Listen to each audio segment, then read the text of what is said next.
శ్రీసూక్తం ప్రారంభం. హిరణ్యవర్ణాం హరిణీం సువర్ణరజతస్రజాం చంద్రాం హిరణ్మయీం లక్ష్మీం జాతవేదో ఆవహం తాం ఆవహ జాతవేదో లక్ష్మీమనవ గామినీం యస్యాం హిరణ్యం విందేయం గామశ్వం పురుషానహం అశ్వపూర్వాం రథమద్యాం హస్తినాద ప్రబోధినీం శ్రియం దేవీముపహ్యయే శ్రీర్మా దేవీ జషు తాం కాంసోస్మితాం హిరణ్యప్రాకారమాద్రాం జ్వలంతీం తృప్తాం తర్పయంతీం పద్మే స్థితాం పద్మవర్ణాం తామిహోపహ్వయే శ్రియం చంద్రాం ప్రభాసం యశస్సా జ్వలంతీం శ్రియం లోకే దేవజుష్టాముదారాం తాం పద్మినీమీం శరణమహం ప్రపద్యే లక్ష్మీర్మే నశ్యత్ తాం త్వాం వృణే ఆదిత్యవర్ణే తపసోధి జాతో వనస్పతిస్తవ వృక్షోదబిల్వా తస్య ఫలాని తపసా నుదన్స్తు మాయాంతరాయాశ్చ బాహ్య అలక్ష్మీం ఉపైతు మాం దేవ సఖా కీర్తిశ్చ మనినా సహా ప్రాదుర్భూహితోస్మి రాష్ట్రేస్మిన్ కీర్తిమృద్ధిం దదాతు మే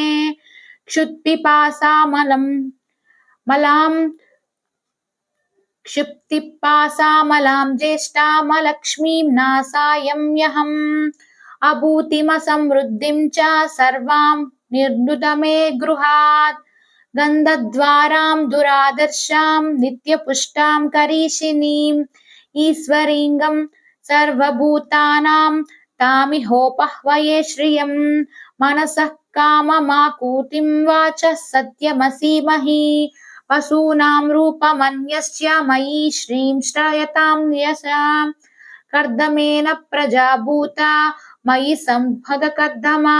श्रियं वासय मे कुले मातरं पद्ममालिनीम् आपसृजन्तु स्तिग्नानि चिक्ली तव समे गृहे नीचदेवीं मातर्धं श्रियं वासय मे कुले आर्द्रां यः करिणीं यष्टिं विस्गलां पद्ममालिनीं चन्द्रां हिरण्मयीं लक्ष्मीं जातवेदो आवहम् आर्द्रां पुष्करिणीं पुष्टिं सुवर्णां हेममालिनीं सूर्यां हिरण्मयीं लक्ष्मीं जातवेदो आवहम् तां आवह जातवेदो लक्ष्मीमनपगामिनीं यस्यां हिरण्यं प्रभूतं गावो दास्योऽस्वानिन्द्रेयं पुरुषानहं यः शुचिप्रयतो भूत्वा जुहुयादाज्यमन्वयं श्रेयः पैच्छदसत्यं च श्रीकाम सततं जपेत् आनन्दकर्दमश्चैव चिक्लीत इति विश्रुता ऋषयस्येऽत्र यः पुत्रा स्वयं श्रीदेवी देवता पद्मासने पद्म ऊरु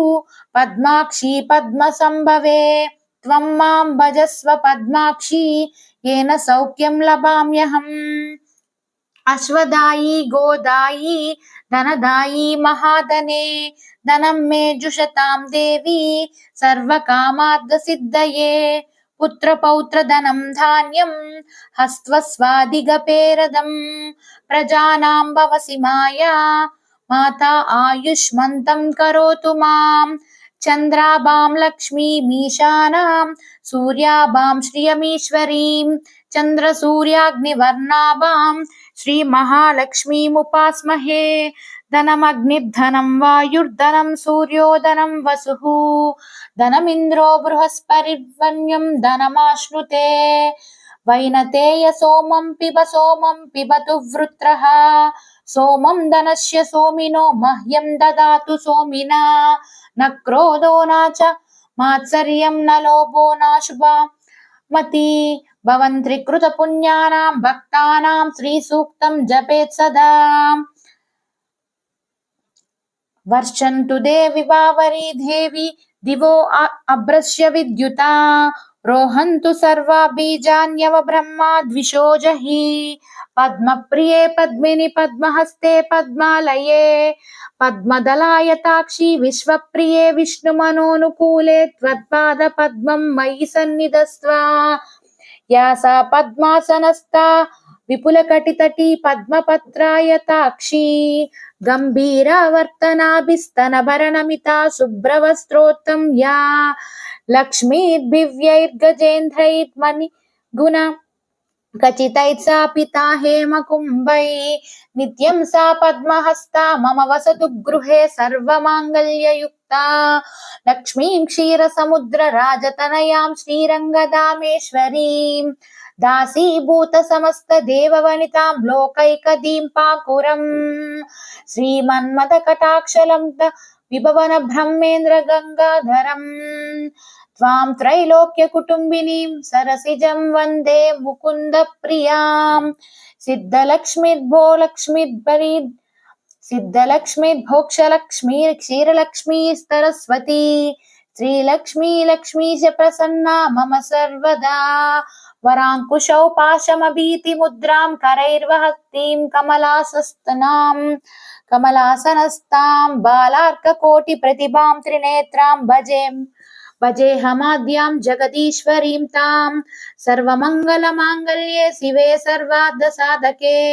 शरण्ये त्र्यम्बके देवी नारायणी नमोऽस्तुते ॐ महादेवस्य विद्महे विष्णुपत्नीं च धीमहि तन्नो लक्ष्मी प्रचोदयात्। ॐ शान्ति शान्ति शान्तिः।